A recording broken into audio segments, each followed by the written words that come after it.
안녕하세요. 행복씨앗입니다. 오늘도 시장을 정리하면서 하루를 마무리하는 시간을 가져볼까 합니다. 오늘 우리 시장은 코스피도 코스닥도 상승 마감했습니다. 코스피는 1.03%, 코스닥은 0.43% 상승 마감했습니다. 오늘 시장의 주요 종목들 들여다보기 전에 여러분들께 한 가지 중요한 말씀, 안내 말씀 하나 드리면은 오전에 여러분들께 장중수급 분석 시간에 경제 공부가 필요한 이유라고 하면서 쭉 앞으로 우리가 주식 투자를 어떤 관점으로 바라봐야 되는지 그에 대해서 쭉 정리를 해 드렸습니다.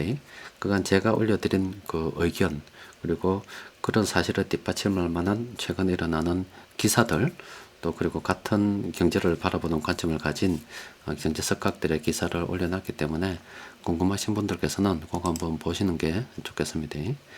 자, 오늘 시장 수급을 들여다보면은 기관들 수급이 괜찮았습니다. 그리고 외국인 투자자들은 계속 중소형주 이렇게 매수를 하고 있습니다. 시장 수급이 괜찮기 때문에 관심 있는 종목들 현금 유동성에 별 이상이 없으면 계속 물량을 모아가는 게 좋겠습니다. 그리고 오늘 밤에는 미국의 기준금리 결정이 있습니다. 그런데 시장에서는 이번에 동결을 예상하고 있고 또 파월 연준 의장 같은 경우는 다소 매파적인 발언을 하지 않겠나 이렇게 이야기를 하는데 오전에 여러분들께 정리를 해 드린 것처럼 이걸 먼저 봐야 되겠네요. 지난 한 30년 동안 한 1980년대를 기점으로 해서 장기간 저금리 정책이 계속 저금리 시대가 있었습니다. 저성장 금리가 낮아지던 시대.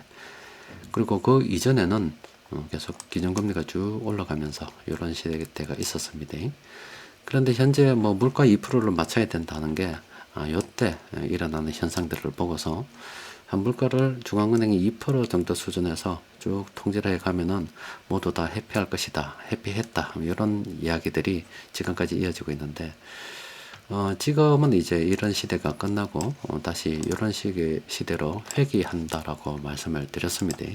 또 그리고 관련해서도 그간 이렇게 돈이 시중에 유통되는 돈들이 계속 줄었기 때문에 통화를 계속 공급하고 있었고 지금은 돈이 늘어나 있는 상태에서 경제가 성장하면서 돈의 회전이 빨라진다라고 말씀을 드렸어요. 그런데 이 늘어난 돈의 대부분은 부채입니다. 그래서 이 돈을 줄이기가 상당히 어렵다 말씀드렸죠. 그럼 파산을 갖다가 불러와야 된다는 거예요.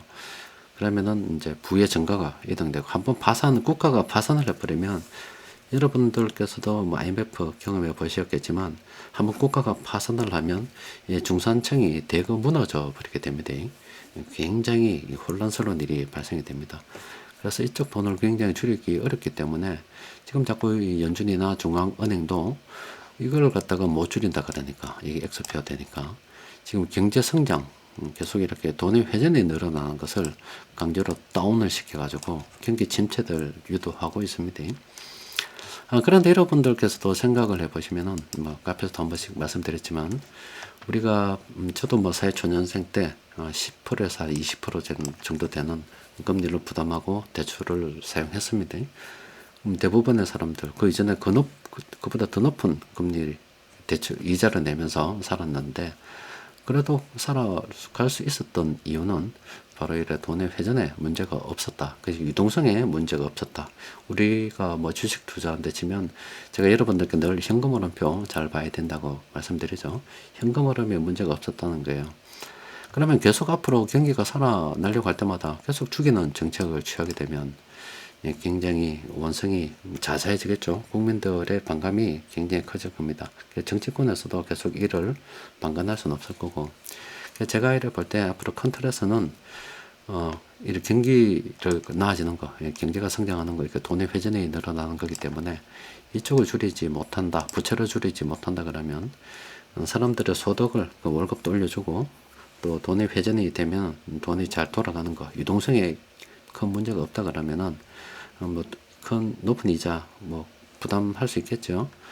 그래서 통화 정책을 갖다가 수정하지 않을까 싶어요. 지금 2% 기준인데 그걸 좀 더 높여서 수정하는 쪽으로 결국에는 나아가지 않을까 싶습니다. 또 그걸 전제해서 또 우리도 이렇게 계속 투자를 진행하는 건데 또 그와 관련해서 또 이렇게 경제 공부를 해야 되는 이유 중에서 뭐 로봇 이런 이야기 좀 해드렸죠. 오전 시황 여러분들께서 꼭 한번 참고하시기 바랍니다.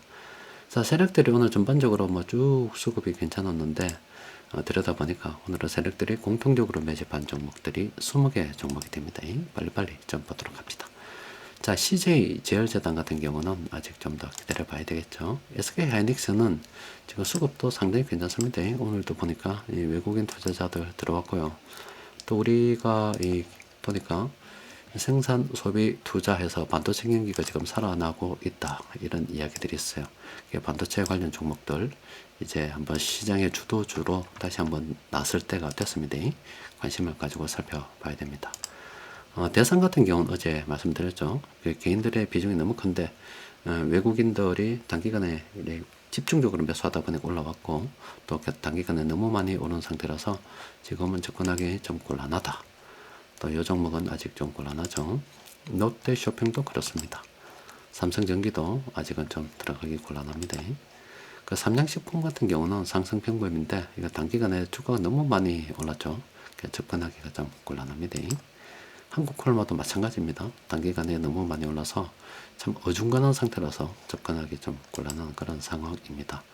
한샘 같은 경우도 지금 접근하기가 좀 곤란하죠. 자, 빠르게 종목도 몇 종목 쭉 둘러봤는데 일단 오늘 밤에 미국의 기준금리 결정이 있는데 동결로 가게 되면 우리나라하고 여전히 2%가 될 겁니다.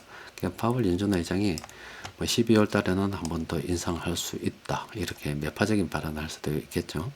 또 그렇게 되면 상황을 봐서 한국은행 총재는 유가 봐가지고 결정을 하겠다라고 이야기하는데 11월 30일 날 그 유가가 어떻게 되는가에 따라서 그러니까 유가는 또 저 중동하고 또 관계가 있는 거잖아요.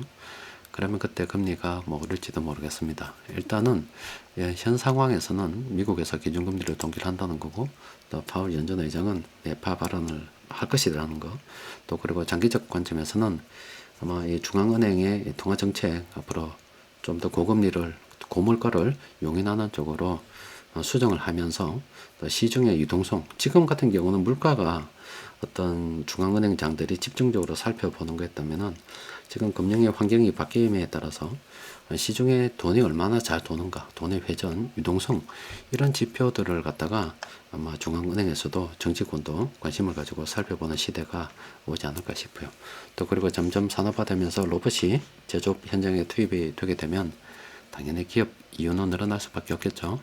우리는 이 변화하는 주 흐름을 갖다 이해를 하고서 시장이 조정이 될 때마다 우리는 묵묵히 우리 갈 길 가는 겁니다. 자, 오늘은 여기까지 정리하도록 하겠습니다. 이상입니다.